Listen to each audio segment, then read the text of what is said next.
सुगंधस्य धारणा तत्र प्रत्येकतानता ध्यानम तत्र प्रत्येकतानता ध्यानम।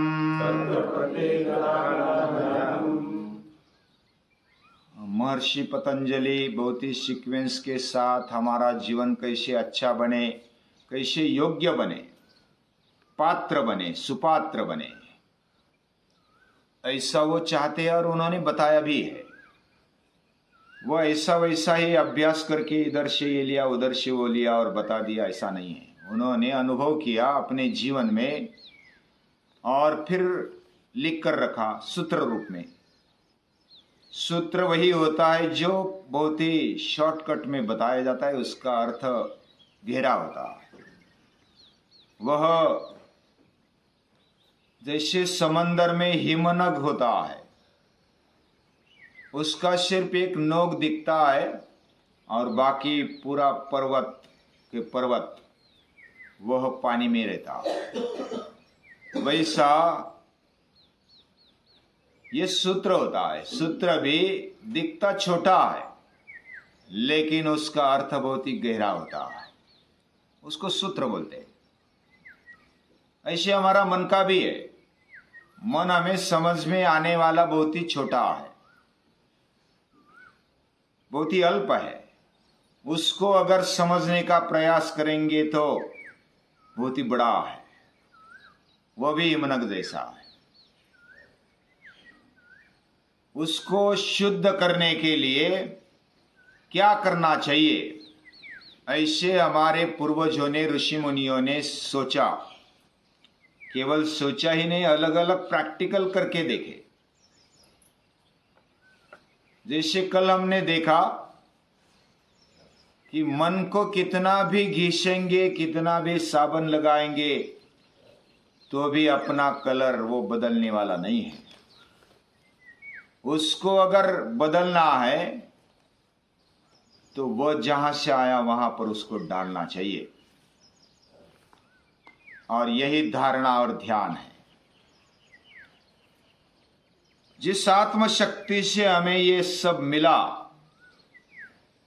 ये परमात्मा शक्ति से, आत्म शक्ति हम बोलते हैं। आत्म शक्ति यानी हमारे अंदर ठहरने वाली, और परमात्मा शक्ति मतलब इस दुनिया में ठहरने वाली जो शक्ति है, दुनिया में और दुनिया के बाहर भी।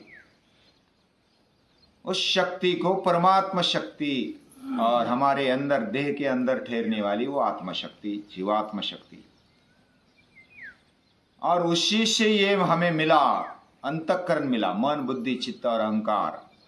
और उसी से हमें 10 इंद्रिय, पंच ज्ञानेन्द्रिय, पंच कर्मेंद्रिय, हमारा शरीर पूरा, स्थूल शरीर, सूक्ष्म शरीर और कारण शरीर भी, ये जो हमें मिला है वो उसी से मिला है, उसी के कारण मिला है। तो वहीं पर अगर मन को लगाएंगे, अपने अंतःकरण को लगाएंगे तो वह शुद्ध होगा ही होगा। क्योंकि आत्मशक्ति अतिशय शुद्ध है। वह कैसी है? वह ईश्वर है, वह सर्वशक्तिमान है, वह सर्वज्ञ है, सभी का बीज है। वह कभी नष्ट नहीं होती, वह शाश्वत है। अजो नित्य शाश्वतोयम पुराणः। उसका जन्म नहीं, वह नित्य है, वह शाश्वत है और वो पुराण है। यानी कब निर्माण हुई पता नहीं, अनादि है, अनंत है। ऐसी शक्ति हमारे अंदर बैठी है। और जब हम उसको शुद्ध करना चाहते हैं तो कचरा क्या गया, और शुद्धता की तरफ जाते हैं तो क्या करना चाहिए। हमारे अंदर जो कचरा है वो चित्त वृत्ति है, चित्त वृत्तियां। वो अच्छी भी है, बुरी भी है। वृत्तय पंचतय क्लिष्टा क्लिष्टा,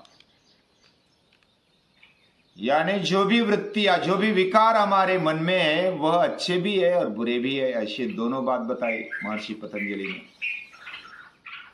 कौन सी भी बात अच्छी या तो बुरी कब होती है? वो हमारे लिए अनुकूल है तो अच्छी है, प्रतिकूल है तो बुरी है। लेकिन कोई भी चीज, कोई भी वस्तु अच्छी या तो बुरी नहीं होती। हमारे हिसाब से हम उसको नापते हैं, इसलिए उसको भला बुरा बोल देते हैं। लेकिन स्वामी विवेकानंद कहते कोई अच्छा बुरा नहीं होता, सब अच्छे। उसके प्रमाण में फर्क है। कोई सज्जन होता है तो वो ज्यादातर अच्छा है, थोड़ा बुरा है, थोड़ा गलत है। अभी आप बोलेंगे कि अन्ना किसी को भी गलत बोल देते हैं, लेकिन ऐसा नहीं है। गीता बोलती है सर्वारंभा दोषेण धूमेनाग्निरिवावृता। सभी आरंभ, सभी कर्म, कोई भी चीज हो, वस्तु हो, कार्य है। हम भी कार्य इस संसार के, वह दोष से भरे होते हैं। जैसा अग्नि वह धुएं से भरा होता। कौन सा भी अग्नि ले लो, पेट्रोल का भी अगर अग्नि प्रकट हुआ तो उसमें कार्बन आता है कि नहीं आता? वो दिखता नहीं, हमें ऐसा लगता है कम आता है, लेकिन आता है। वैसा हम शरीर रूप लेकर आ गए, भगवान भी शरीर रूप लेकर आ गया, तो वो दोषों के साथ ही आता है। जो हम मानते हैं कि दोष है, लेकिन अगर सही ढंग से देखेंगे तो इस दुनिया में दोष नहीं है। फिर भी हमारे लेवल पर आकर भगवान बताते सर्वारंभाई दोषेण। तो वही विकार है हमारे लिए। जीवन विकास में जो आड़े आते हैं वो क्लेश है, वही विकार है। और जो आड़े नहीं आते, जो सपोर्टिंग बनते हैं, जैसे महापुरुष कहते हैं हमें जो विकार है उसको लगा दो भगवान की तरफ। डोळे तुम्ही क्यारे सुख पहा विठोबाचे रूप। वो आंखों को अलग विषय देने के बजाय विठोबा का रूप देखने का विषय दे दिया। तो उसको विषय ही दिया, लेकिन हमें जीवन विकास की तरफ बढ़ाने के लिए विषय दे दिया। और भगवान कैसे है, वे महर्षि पतंजलि व्याख्या करते हैं, क्लेश कर्म विपाकाशय रपरा मृष्ट पुरुष विशेष ईश्वर।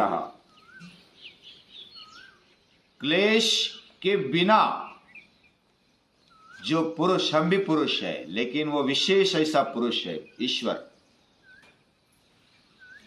और उसको कोई क्लेश नहीं चिपकता। क्लेश है राग द्वेषा अभिनिवेशा क्लेशा, यानी अविद्या, अस्मिता, राग, द्वेष और अभिनिवेश, ये पंच क्लेश है, महर्षि पतंजलि बताते हैं। और इन क्लेशों के विरहित है अविद्या यानी अज्ञान। भगवान सर्वज्ञ है, वो ज्ञानी है, उनके पास कोई अज्ञान नहीं, कोई कर्म नहीं चिपकता। क्लेश कर्म, और इधर क्लेश कौन से? अविद्या, अस्मिता। अस्मिता भी क्लेश है। अस्मिता यानी मेरा अहंकार, जीने के लिए वो आवश्यक होता है, लेकिन जब अतिरिक्त उसका हम उपयोग करते हैं तो वो डेंजर है। तो अस्मिता एक क्लेश है, वैसे राग द्वेष और अभिनिवेश ये क्लेश के बिना भगवान है। उसको कोई कर्म भी नहीं चिपकता, क्लेश भी नहीं चिपकता। कर्म कौन से है? पाप कर्म, पुण्य कर्म, पाप पुण्य मिश्रित कर्म और पाप पुण्य विरहित कर्म, ऐसे 4 प्रकार के कर्म हैं। वो कौन सा भी कर्म उसको चिपकता नहीं। क्लेश कर्म विपाक, विपाक यानी कर्म का परिणाम, कर्म का फल, उसको विपाक बोलते हैं। आशय, आशय यानी जैसे कर्म फल मिलता है ना, वैसे कर्म से हमारे ऊपर संस्कार होते हैं।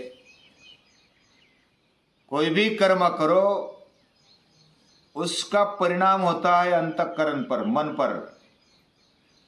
हमें ऐसा लगता है कि एक दिन एक बार ऐसा करने से क्या होगा।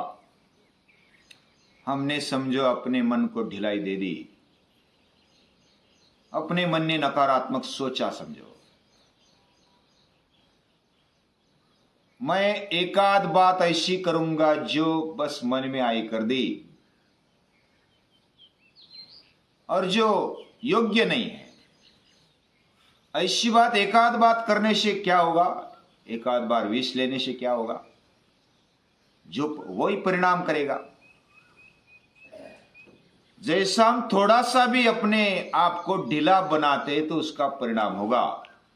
बस आज के दिन जाने दो, कल से तो बस सुबह उठूंगा।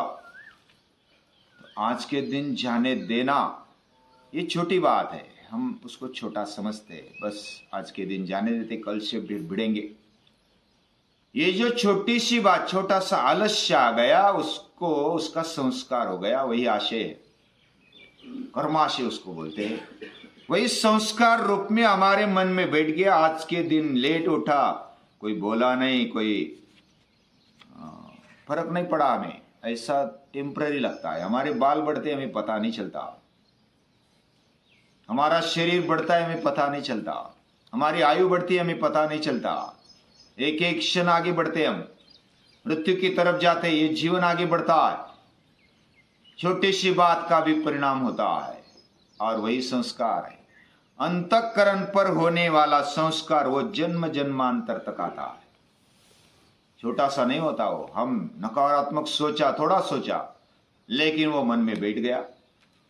मन में बैठ गया, वही लेकर हम फिर बाद में भी याद आता है, और वही लेकर आगे चलते। उसके लिए जन्म जन्मांतर लेने पड़ते,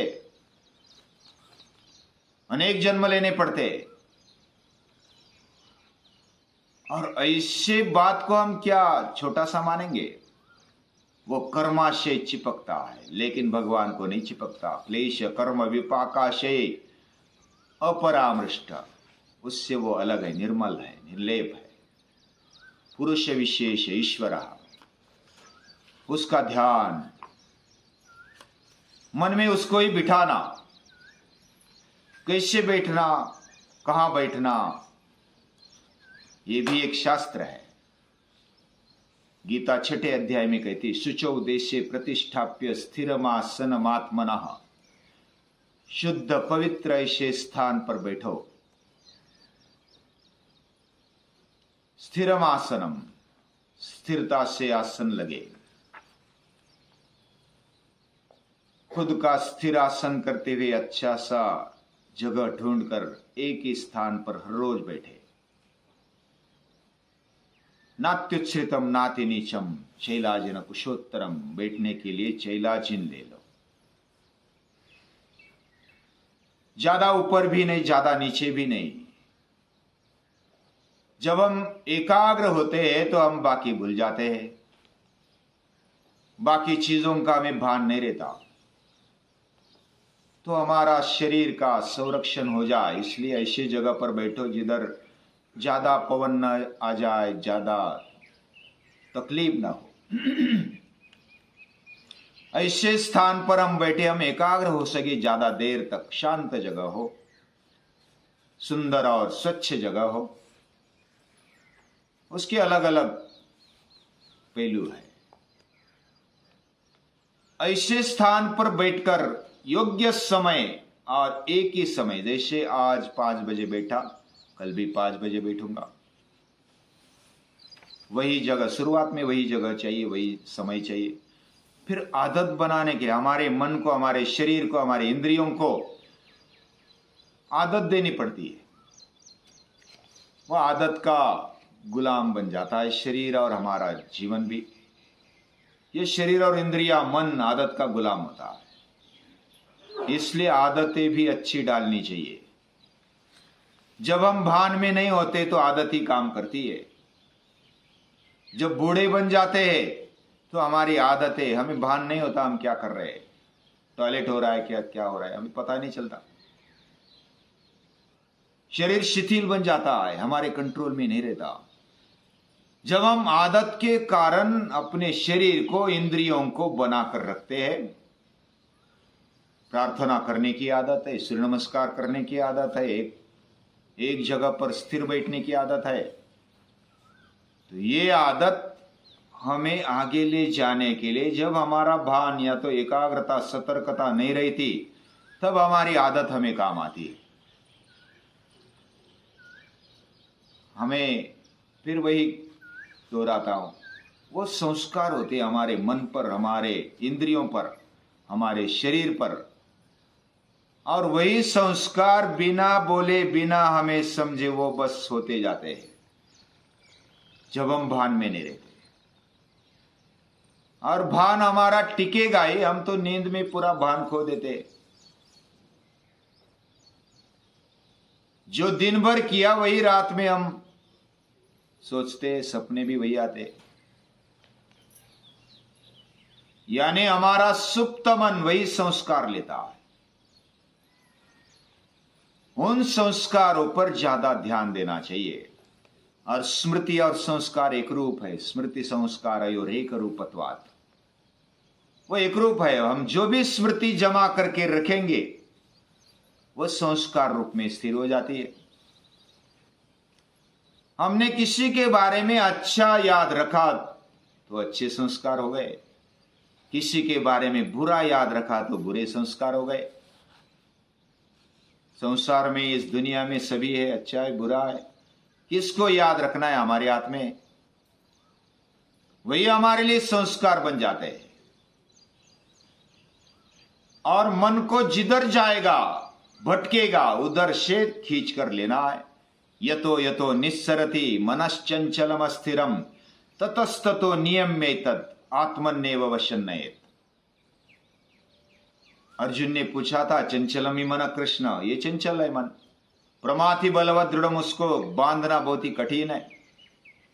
तस्याम निग्रहम मन्ये वायुरिव सुदुष्करम, वायु को जैसा बांधना मुश्किल है, मुट्ठी में पकड़ना मुश्किल है, वैसा ही मन को पकड़ना मुश्किल है।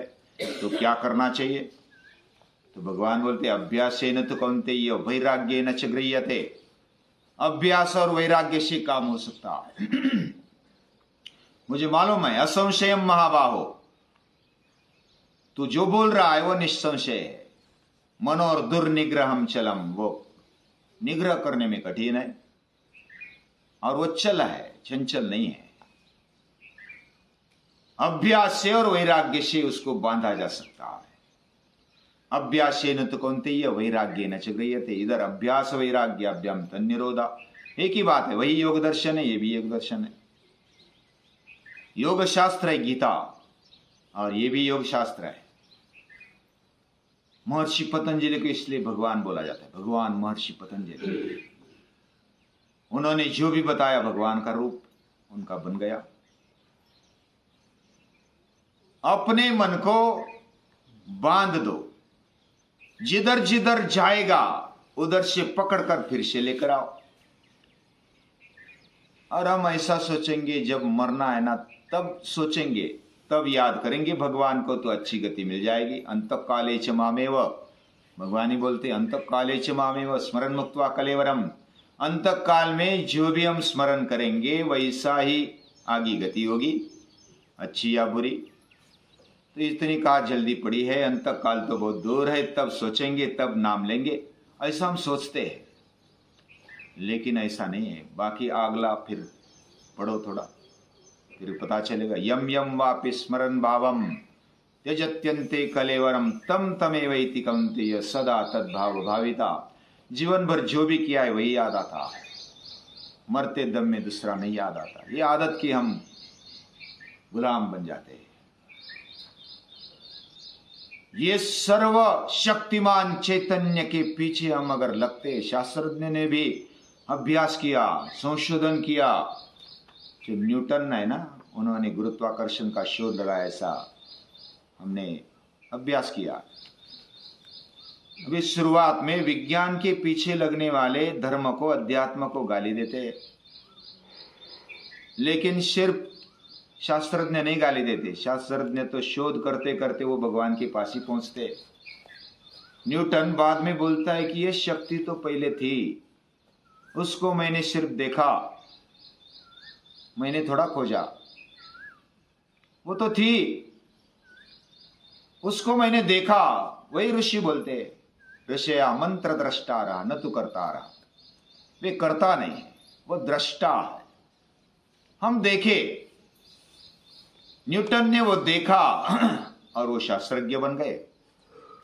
ये मेरी शक्ति नहीं है, ये हमारी शक्ति नहीं है, ये भगवान की शक्ति है। और वो जब उनके उतार उम्र में उन्होंने वही शक्ति का ध्यान किया है, वो परम शक्ति को मानने लगे, वही शक्ति है और उसी से हमारा सब कुछ चलता है। और बाकी जो केवल विज्ञान विज्ञान नाम बोलते हैं या तो बस उसका फायदा लेते हैं सिर्फ, वो तो उसी में बने रहते हैं। उनको कौन शक्ति है, कौन क्या ईश्वर है, ये पता नहीं चलता। ये संस्कार, जैसे हम अपने जीवन को जीते हैं वैसे ही संस्कार मरते दम तक रहकर मरने पर भी वही याद आता है, मरते समय भी। और इसलिए मन, जैसे शरीर तो इस जीवन में नष्ट होगा, मृत्यु तक वो नष्ट हो जाएगा, लेकिन हमारे साथ आता है मन, ये अंतःकरण, और वो जन्म जन्मांतर तक आएगा। हम भी अपने जीवन में क्या सोचते हैं, हमें गाड़ी चाहिए तो बस अच्छी क्वालिटी की चाहिए, हमें कोई भी वस्तु चाहिए तो ब्रांडेड चाहिए, जो ज्यादा टिके, शाश्वत रहे। और जो टेम्पररी है उसके पीछे इतना समय लगाने के बजाय समय देना चाहिए, क्योंकि वो टेम्पररी ही सही हमें काम आती है। वो साधन है, हथियार है, वो भी अच्छा होना चाहिए, लेकिन वो साधन, ये ध्यान रखना है। जो हमें शाश्वत रहता है हमारे पास, उसको अच्छा रखने में हमें ज्यादा समय देना चाहिए। शरीर को जितना समय देते उससे दुगुना तिगुना समय हमें अंतःकरण के लिए देना चाहिए। ये जब हम सोचेंगे, क्योंकि वो जन्म जन्मांतर तक आएगा, शरीर के लिए कितना समय देते, वो तो बस 100 साल तक जिएगा, लेकिन हमारे हजारों जन्म हुए, बहुनि में व्यतीतानि जन्मानि तव च अर्जुन, हम नहीं जानते। बहुत सारे जन्म हमने लिए, लाखों लिए होंगे, और भी कितने लेंगे पता नहीं। तो ऐसे जन्म जन्मांतर तक ये मन आता है, बुद्धि आती है, अहंकार आता है, चित्त आता है, ये अंतःकरण आता है। वो आता है तो उसको कितना अच्छा रखना चाहिए। हम जो भी वस्तु ज्यादा टिकने वाले हैं उसको बहुत ही संभाल कर रखते हैं। जो सोना है, चांदी है, प्लेटिनम है, ऐसे अलग अलग धातु से अलंकार बनाते हैं, तो वो कितने कीमती है। वो मरने के बाद भी हम बस अभी मरने वाले बेटी को देते, बेटे को देते, वो हमें लगता है कि ये शाश्वत टिकने वाला है तो ये रहना चाहिए, काम आएगा। वैसे हमारे मन को जो भी काम आएगा ना उसको पकड़ो, जो हमारे अंतःकरण को काम आएगा। कोई बोलते कि ये क्या विचार विमर्श करते, दिन दिन भर चर्चा करते रहते, ये फालतू में चर्चा है, इसके बदले थोड़ा काम करो तो पैसा मिलेगा। पैसा भी कमाना चाहिए, संपत्ति भी चाहिए, इसलिए ऐहिक बात और पारलौकिक बात, ये दोनों का संगम, ये जीवन होता है। केवल भौतिकता को देखना, ये तो टेम्पररी देखने वाले, अल्प उनकी दृष्टि है। जो दीर्घ देखते हैं वो दीर्घ दृष्टि वाले होते हैं, वो दूरदर्शी पारदर्शी होते हैं। ऐसे लोग वो ऋषि बन जाते, ऋष्यति दर्शति संसार पारम, जो दूर देखते हैं, संसार के उस पार देखने वाले ऋषि होते। ऐसे ऋषियों ने हमें जो भी बताया, योग शास्त्र बताया, योग दर्शन दिया, अवतारों ने, ऋषियों ने, मुनियों ने हमें जो भी बताया उसका हम अभ्यास कर रहे हैं, और वो योग्य है। थोड़ा समझ लो तो पता चलेगा कि यही योग्य है। भले हम कितने भी आधुनिक क्यों ना होंगे, ये बातें हमारे जीवन से निगड़ित है, संबंधित है। उसको छोड़ना, बेदरकारी से उसको छोड़ना, ये गलती होगी, बहुत बड़ी गलती होगी, वो नहीं होनी चाहिए। भगवान से प्रार्थना करते कि हमारा जीवन वैसी में बना रहे, आपके साथ बना रहे। आपको